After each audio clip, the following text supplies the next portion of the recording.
uma picape japonesa que ajudou a mudar como as picapes são usadas no off-road, e que é conhecida como estrada forte, mas na verdade ela mora no coração de todo entusiasta com outro nome.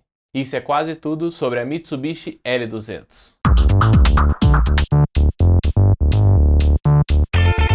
Mas por mais inovadora que as picapes japonesas foram, a história delas não é contada da forma certa, já que elas são um pouco ofuscadas pela adoração das picapes americanas, tipo a S10 e a Ranger. Mas se existe realmente uma fabricante que foi pioneira referente às picapes, essa foi a Ford, que ainda na época que usava a roda de bicicleta nos carros, ela já oferecia uma versão do modelo T pro chassi para quem comprar fazer o que quiser. E com isso, a Ford viu que o mercado que tinha, resolveu explorar e lançou uma versão do modelo T com uma caçamba na traseira. Mas ela ainda era muito fordista e não tinha preocupação de atender as verdadeiras necessidades de uma picape, além de carregar coisa na caçamba. E o segundo grande salto ocorreu logo depois da Segunda Guerra Mundial, no começo dos anos 50, quando se iniciou algo que está na veia dos consumidores de picape até hoje. Eles começaram a comprar picapes e usar picapes pelo estilo de vida, não só pela utilidade. Isso quer dizer que as montadoras, ao invés de se preocupar só com os animais que iam na caçamba, também tinham que se preocupar com quem estava dirigindo. E assim surgiram as primeiras picapes pensadas realmente no usuário, que criaram a própria categoria, os utilitários pequenos, que ficaram famosos por causa da Ford Ranchero e do Chevrolet El Camino, e que venderam muito bem para a época, já que o design e a motorização deles era uma derivação dos modelos sedãs que eles eram inspirados. Mas é claro que não era exatamente isso que o público queria, já que elas deixavam a desejar na capacidade de carga. Enquanto isso, as montadoras ficavam se preocupando com os pony car e com os gigantes de luxo. E nessa mesma época, na década de 60, os japoneses já tinham seus pequenos e econômicos dentro do mercado americano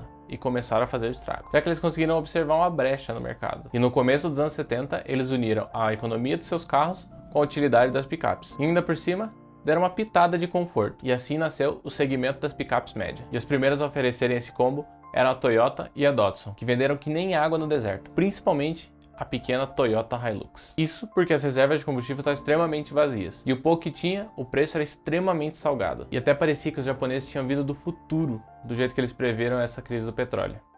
Ou eles realmente só se preocupavam em inovar e continuar desenvolvendo o mercado em vez de ficar estagnado igual as grandes montadoras americanas. E é claro que para não ficar de fora dessa festa, a nossa queridinha Mitsubishi também fez a sua picape média para entrar no mercado. E isso era o pioneirismo da Mitsubishi, tanto internamente quanto para o mercado das picapes. Já que era para entrar, eles entraram com os dois pés no peito. E já que eles entraram com os dois pés no peito, nada mais justo do que entrar com uma picape chamada Forte, apresentada em 1978. Impulsionada tanto por motores a gasolina quanto por motores a diesel, claro que dependendo do país que ela era comercializada, como é feito até hoje. E testada exaustivamente e inclusive no mercado americano, que é o mercado que mais demanda caminhonete, a Mitsubishi Forte provou a sua robustez e sua durabilidade, já que elas podem ser encontradas até hoje bem conservadas. Mas nessa época, a concorrência do mercado americano também estava andando forte, com as picapes Mazda Series, Datsun 620, Toyota Hilux e o Mitsubishi Forte, que na verdade era vendido pela Chrysler, renomeado como Dodge Ram 50 ou Plymouth Arrow. Isso tudo porque as picapes Ranger e S10 demoraram um pouco mais para chegar no mercado, já que as montadoras americanas não estavam prontas para a supremacia japonesa e muito menos para a crise do petróleo. E como a gente já falou aqui diversas vezes, a crise do petróleo pegou muita gente de surpresa. E diversos montadores ficaram desesperados para projetar um carro que não consumisse um tanque inteiro de combustível a cada acelerada. Por outro lado, a Mitsubishi Motors também estava preocupada.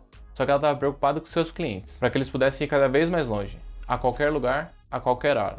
Como já dizia o próprio slogan, Drive Your Ambition. E determinada a construir uma herança 4x4, a Mitsubishi lança em 1980 um sistema 4x4 inovador, que serviu de base para diversos veículos com tração às 4 rodas, inclusive a Pajero. E esse fato comprova a importância da L200 não só para a Mitsubishi, mas ela lançou o DNA off-road nas picapes médias. E em 1986 no Japão, a segunda geração chega forte. Viu só? Só que dessa vez ela era chamada de estrada. E ainda não é o modelo que a gente conhece no Brasil, mas a carinha já é bem familiar. Com seus lindos apliques em duas cores e as novíssimas cabines duplas ausentes na geração anterior. E também foi a partir daí que diversos países começaram a chamá-la de Triton, algo que chegou no Brasil só recentemente. E já que a gente falou do Brasil, ela chegou aqui no começo dos anos 90, junto com a abertura do mercado e o começo das importações. Sobre representação da grande Souza Ramos, que antes transformava os F1000 em utilitário. Agora eles ofereciam uma picape, cabine dupla, 4x4, com ar-condicionado e diversos outros itens de conforto e segurança ausentes nas picapes Ford, por serem de outra categoria. E é claro que foi de cara um grande sucesso. e logo ficou conhecida como quadradinha. É a mesma picape que estava presente no show do Fernando Sorocaba, e isso é churrasco. Só que aquela é uma segunda geração, 1992, cabine simples, que nunca foi vendida no Brasil. Aquela foi importada direto do Japão, com os tão famosos e não compreendidos motores 4D 56T 2.5 diesel de 86 cavalos, que botam fumaça preta no ar até hoje, já que o único problema desses motores são alguns donos descuidados e algumas retíficas de má qualidade que fazem um trabalho ruim e estragam o cabeçote. E as temperaturas elevadas derivam do radiador pequeno e do ventilador com poucas hélices. Problemas que dá para resolver bem fácil, mas são motores excelentes e, se cuidados com carinho, dão pau em muita picape por aí. E essa picape era exatamente o que o mercado precisava há 30 anos atrás e precisa até hoje. Picapes casca grossa que aguentem o tranco e no final de tarde possa te levar para casa com conforto e tranquilidade. E para facilitar mais ainda a logística e reduzir os impostos, a Souza Ramos teve uma sacada de gênio. Ela passou a produzir as picapes no Brasil, na Zona Franca de Manaus, com as peças importadas do Japão. E com a picape japonesa ganhando cada vez mais mercado e botando as nacionais para comer poeira, a Mitsubishi decidiu montar sua própria fábrica no Brasil em 1996, localizada em Catalão, Goiás. Tão bruta que já nasceu tomando pinga e comendo pequi. Mas enquanto isso, na Tailândia, onde se concentrou a maior parte da produção mundial e a distribuição para mais de 140 países no mundo, a terceira geração já tinha aparecido de cara nova. Uma coisa que a gente só foi ver no Brasil 10 anos depois. Em 1998, quando saíram do forno as primeiras picapes com DNA brasileiro, a Mitsubishi já estava preparando um facelift. Os famosos faróis redondos e outras pequenas mudanças deram uma cara nova para a carroceria retilínea. Outra grande questão que paira são as diferenças da versão GL e GLS, que na verdade é apenas uma diferença estética.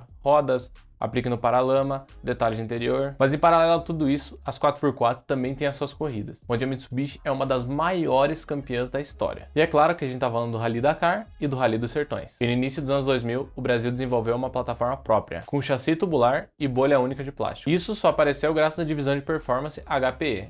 High Performance Equipment. DNA de performance cedido até hoje para os modelos top de linha com aquela potência extra. Quem tem uma HPE sabe do que eu tô falando. Já na produção, em 2013 apareceu pra gente a versão Sport, que ficou conhecida como bolinha, e dessa vez a gente tem que admitir que a versão vendida no Brasil é mais bonita do que as outras vendidas fora. O motor ganhou um intercooler e uma bomba injetora de diesel que entregava 141 cavalos e hoje entrega problemas crônicos. E o câmbio automático era novidade na época e desbancou todos os concorrentes, ainda mais com o sistema 4x4 com acionamento interno. E esse modelo serviu por diversos anos à Polícia Federal, assim como até hoje a Triton serve diversas divisões da polícia. E enquanto os modelos R, RS e Evo quebravam tudo nas competições de rally de regularidade, foram lançadas versões urbanizadas raríssimas no Brasil, cerca de 60 ou 70 unidades. E não muito tempo depois, a Mitsubishi colocou toda a sua experiência em uma picape de overland e exploração. Com protetores off-road, bloqueio de diferencial traseiro, snorkel e rack de teto, esse demônio das trilhas tem nome e cores quentes: Savana. Enquanto isso, a versão Sport deu lugar para a versão Outdoor em 2006, com versões GLS e HPE mais fortes e mais civilizadas, com lindos apliques na cor grafite, remetendo às antigas quadradinhas. Mas para competir de igual para igual com a mais moderna Toyota Hilux, em 2007 a quarta geração lançada, agora sim denominada L200 Triton, com uma repaginada completa, um design mais orgânico e motores V6 3.5 de 200 cavalos e o maravilhoso 3.2 turbo diesel intercooler com sistema Common Rail de 161 cavalos. A carroceria é um espetáculo à parte, e a caçamba tem um traço único que contorna a cabine, e foi uma chacoalhada no mercado que parecia fazer todas as picapes iguais. E junto com a entrada dessa nova geração, em 2009, a Savana aparece novamente, dessa vez baseado na Outdoor. Outra obra de arte, dando cores às picapes, além dos acessórios off-road de fábrica. Em 2012, a primeira reestilização aparece, dessa vez a Savana, baseada no modelo Triton, com tudo que dá de capacidade off-road, a mais preparada de todos os tempos. E alguns meses depois, aparece o tão esperado facelift. E dentre as melhores atualizações, o motor subiu de 160 para 180 cavalos. E o maravilhoso e tão cobiçado câmbio automático de 5 velocidades e o modo Sport no modelo HPE. A picape fica ainda mais agressiva, herdando as características da Pajero Dakar. E em 2016 foi apresentada a quinta geração, totalmente nova. Interior, exterior, motor, tudo. A picape ficou maior em tamanho, principalmente no banco traseiro, mas seguiu as tendências de um motor menor. Motores a gasolina e diesel 2.4 e um 2.5 turbo diesel de 190 cavalos com sistema MiVec, que é basicamente o VTEC ou o VVTi, só que da Mitsubishi. Isso tudo unido a um cabeçote e a um bloco de alumínio que deixaram o motor muito mais leve. E esse modelo também é comercializado pela Fiat, acredite você ou não, no mercado italiano como Fullback, que em 2020, no começo desse ano, foi apresentado na Europa um modelo que nem parece um facelift de tão diferente que ficou. Mas a picape promete e muito, com motor 2.2 e um novo câmbio automático de 6 velocidades, com modo esporte. E a L200 até hoje é uma grande picape, insanamente campeã dos rallies junto com a sua irmã Pajero, campeã nas estradas, nas ruas e principalmente nos atoleiros e nos off-road. Uma picape que não te abandona e vai contigo em qualquer lugar quando você quiser. E o slogan, dirige a sua ambição, é mais que uma motivação. É uma combinação de motivação pessoal e atitude e o reflexo de uma marca que conversa com seus clientes para entregar o melhor produto possível. Um DNA que está no sangue, está na alma, tá na lama e tá na aventura. E isso foi quase tudo sobre a Mitsubishi L200, pessoal. Valeu por terem assistido até aqui. Deixa um like, se inscreve no canal aqui do lado, assiste esse vídeo que também tá muito bom. E a gente se vê na próxima. Valeu!